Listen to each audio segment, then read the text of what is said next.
A news update sponsored by RS Academy, second floor, Rama Govind Palace, Sirmaur Chauraha, Rewa. नमस्कार, Vindhya times में आप सभी का स्वागत है। खबर सतना जिले से, जहां एक तरफ देश भर में आज़ादी के 75वें वर्षगांठ के उपलक्ष्य में अमृत महोत्सव मनाया जा रहा है, वहीं आज भी सतना जिले के कई गांव ऐसे हैं जहां लोग समस्याओं से जकड़े हुए हैं, जहां सड़क, पानी, बिजली जैसी मूलभूत सुविधाएं तक नहीं पहुंच सकी हैं। बता दें कि सतना जिले के कोठी तहसील मुख्यालय से करीब 10 किलोमीटर दूर ग्राम पंचायत डांडी टोला के अंतर्गत संग्राम टोला गांव के लोग वर्षों से समस्याओं से जूझ रहे हैं। इन्हें सुलभ जीवन यापन के लिए कोई सुविधा उपलब्ध नहीं है। इन्हें मताधिकार तो मिला है, लेकिन इसका फायदा चुनाव लड़ने वालों तक ही सीमित है। चुनाव जीतने के बाद सरपंच से लेकर विधायक, सांसदों को इस गांव की बेहतरी के लिए समय नहीं मिला। आज़ादी के बाद से ही उपेक्षा का दंश इस गांव के लोग भोगते आ रहे हैं। ग्रामीणों के अनुसार इस गांव से शहर की ओर जाने के लिए पक्का मार्ग भी नहीं है। बता दें, इसके अलावा उनका जीवन नरक समान है। यदि किसी घर में कोई बीमार पड़ जाए तो यहाँ पर एम्बुलेंस तक आना नामुमकिन है। ग्रामीण ही अपने बीमार स्वजन को चारपाई पर लेटाकर उसे कंधे पर रखकर शहर की ओर भागते हैं। बात करने पर ग्रामीणों का आक्रोश भी सामने आ रहा है। उनके अनुसार देश की आज़ादी को भले ही 75 साल से अधिक का वक्त हो गया हो, लेकिन उन्हें इसका कोई फायदा नहीं मिला है। वे आज भी समस्या रूपी गुलामी में जीने को विवश हैं। वहीं ग्राम संग्राम टोला में सिमरावल नदी में पुल न होने की वजह से बरसात के 4 महीने संग्राम टोला के ग्रामीण घरों में ही कैद हो जाते हैं। आने जाने के लिए उन्हें जान जोखिम में डालकर नदी को पार करना पड़ता है। कई बार बड़ी दुर्घटनाएं भी हो चुकी हैं। आलम यह है कि ग्रामीणों ने नेताओं से लेकर अधिकारियों को अपनी समस्याओं के बारे में अवगत कराया, लेकिन आज तक ग्रामीणों को जुमले, वादों एवं झूठे आश्वासन के अलावा कोई उचित निराकरण नहीं मिल पाया और पुल की समस्या की स्थिति जस की तस बनी रही। आज संग्राम टोला के ग्रामीणों द्वारा लामबंद होकर विरोध प्रदर्शन किया गया। साथ ही तहसीलदार कोठी सुषमा रावत एवं थाना प्रभारी जैतवारा सुरभि शर्मा की मौजूदगी में कलेक्टर के नाम चेतावनी भरा ज्ञापन भी सौंपा। साथ ही ग्रामीणों ने यह कहा कि अगर 30 दिवस के अंदर पुल की समस्या का निराकरण नहीं होता है तो वे आगे और बड़े आंदोलन एवं चक्का जाम करने पर मजबूर हो जाएंगे, जिसकी संपूर्ण जिम्मेदारी शासन व प्रशासन की होगी। हमारा कहना यह है कि विधायक, सांसद, यहाँ तक कि मुख्यमंत्री को इस संबंध में कई बार ज्ञापन दिया जा चुका और उन्होंने दिखावटी कार्रवाई भी कुछ की, लेकिन फाइल वहाँ पे पड़ी है, उसमें जिला पंचायत में, उसमें किसी भी प्रकार का आगे फिर कार्यक्रम नहीं हुआ।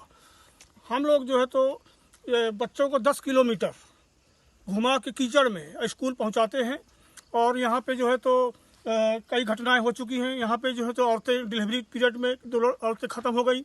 अभी हाल ही में एक केस हुआ है, हार्ट अटैक आया तो हम लोग समय से अस्पताल नहीं पहुँच पाए, वो रास्ते में ख़त्म हो गए। इन सब को देखते हुए अब ये निर्णय लिया गया है कि आगे अगर ये प्रारंभिक चेतावनी है शासन को, अगर इसमें हमारी कार्रवाई 1 महीने के अंदर नहीं की जाती तो हम रोड पे पहुंचेंगे और यहाँ तक कि जिला प्रशासन का जाके घेराव करेंगे। तहसीलदार द्वारा क्या आश्वासन दिया गया है? तहसीलदार ने यही कहा कि मैं आपकी आवाज़ प्रशासन तक, शासन तक पहुँचा दूंगी, बस मेरे हक में इतने हैं, मेरे पास ऐसा बजट नहीं है कि मतलब मैं दूँ।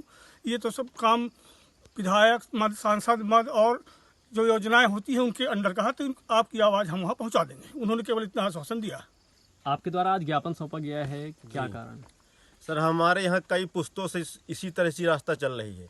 हम लोगों ने रास्ता भी बनवाई तो इतना जूझ के लड़ के एक दूसरे से मनवाई है कि अब कुछ सीमा नहीं है किसी की।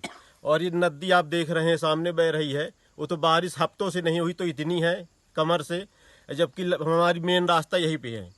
यहीं का आना जाना सब रोज़मर्रा का, सब लड़के बच्चे सब यहीं स्कूल जाते हैं, सबको पकड़ के पार करवाना पड़ता है। कभी बहने लगते हैं तो कूद जाते हैं कि पकड़ने की बह ना पाए हो।